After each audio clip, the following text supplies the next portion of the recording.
बच्चों, आज हम उर्दू के हरूफ और अल्फाज सीखेंगे और साथ साथ पढ़ेंगे भी। अलिफ से अनार, अलिफ मद्दा से आम,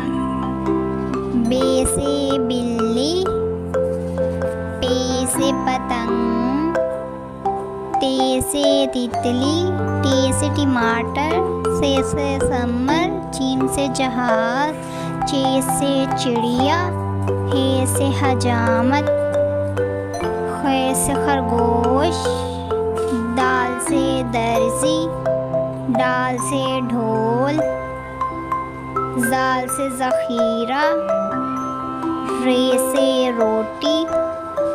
अड़े से आड़ू, जे से जेवर, से सलाबारी, सीन से सेब, शीन से शेर, स्वाद से साबुन, ज़ाद से ज़ईफ़, त्वे से तोता, ज़्वे से ज़रूफ़, आइन से ऐनक,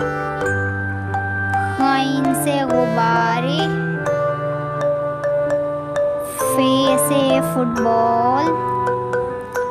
कॉफ से कैंची,